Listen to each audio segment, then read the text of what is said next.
नमस्कार, मैं Yogesh Sahni. Big breaking line में आपका स्वागत है।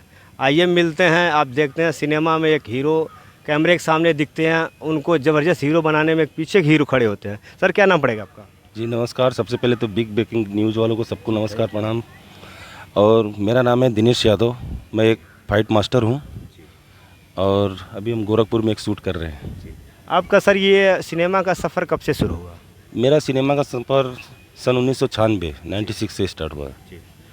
इस दौर में किन किन लोगों ने आपको सपोर्ट किया?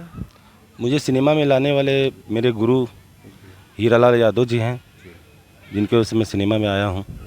उन्होंने ही मुझे ट्रेंड किया और सारी चीज़ें सिखाई और काम सिखाया। आप अभी तक लगभग कितने सिनेमा कर चुके हैं एज ए फाइट मास्टर के रूप में? एज ए फाइट मास्टर के रूप में तो लगभग 150 से ऊपर ही होगी। जी। आपको ये कैसे क्रिएशन पता चलता है हीरो को इस तरह फाइट देना है, उस तरह फाइट देना? क्योंकि काफ़ी सारे हीरो ऐसे मिलते होंगे आपको जो नहीं कर पाते हैं सीन्स, लेकिन आप लोग को सीन देना होता है, तो कैसे लगता है कि मुझे इस तरह करा देना चाहिए? जी, उनको पहले हम लोग रिहर्सल कराते हैं, ट्रेंड करते हैं, उनको ट्रेनिंग दी जाती है। उसके बाद उनसे कराया जाता है। छोटे छोटे कट्स लेके उनको खूबसूरत बनाया जाता है। जी बिल्कुल। आपके ही नाम पे वो लोग हीरो जबरदस्त दिखते भी हैं। जी जी। अगर हीरो दिखेगा नहीं तो फिर हीरो कैसा? जी बिल्कुल।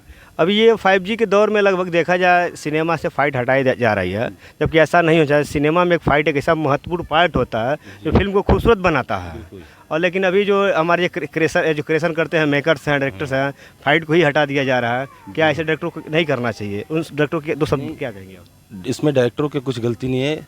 एक्चुअली जो अपनी ऑडियंस है जी वो अभी क्या ऑडियंस अभी टीवी पे आ गई और मोबाइल पे आ गई। राइट।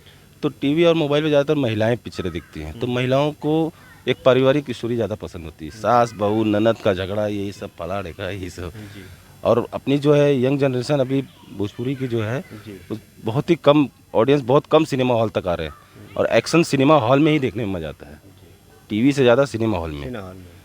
अभी ये जो फिल्म आप कर रहे हैं वेलकम टू, इसमें जो एक्शन दे रहे हैं आप, ये कैसा एक्शन पब्लिक को क्या एंटरटेनमेंट करेगी? ये एक्शन बहुत ज़बरदस्त है। इसमें मनी मिराज का एक अलग ही रूप दिखाई देगा आपको, एक अलग ही कैरेक्टर। आप लोग जो देखते थे मनी मिराज को, और एक्शन जब करेगा तो एक अलग ही रूप दिखेगा उसका।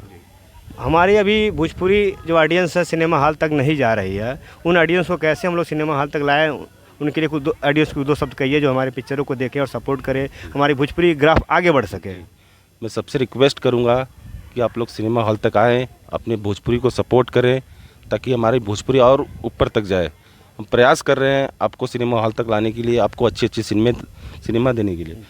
तो आप लोग अगर आएंगे तो हमारा प्रयास और बढ़ेगा, हमारी हिम्मत बढ़ेगी, हमारा मनोबल बढ़ेगा और अपनी भोजपुरी काफ़ी ऊंचाइयों पे जाएगी। अभी लोग कहते हैं कि हमारी जो भोजपुरी सिनेमा होती है, ये जो ऑडियंस है काफ़ी सुनने को आता है कि लोग गलत भावनाओं से देखते हैं, जबकि ऐसा नहीं है। भोजपुरी ऑडियंस हमारी बहुत ज़्यादा है। उनके माइंड से गलत चीज़ों को निकाल दे ताकि सामाजिक फिल्में हमारी भोजपुरी में बनती हैं। अपनी भोजपुरी ऑडियंस को ना ज़्यादातर तो जो अपने सिंगर हैं, जो अभी नए नए सिंगर हैं, कुछ वल्गरिटी टाइप का गाना गाते हैं, डबल मीनिंग का गाना गाते हैं, उसकी वजह से थोड़ा सा भोजपुरी को ना उस तरीके से सब देखने लगे। लेकिन सिनेमा में ऐसा कुछ भी नहीं है। अपनी भोजपुरी सिनेमा एकदम साफ़ सुथरी बनती है। सिर्फ अपनी सोच बदलिए, सिनेमा ऑटोमेटिक आपको सब साफ़ सुथरा दिखेगा। बिल्कुल। सर से बहुत अच्छा लगा बात करके। बिग ब्रेकिंग लाइव के लिए मैं योगेश साहनी, थैंक यू।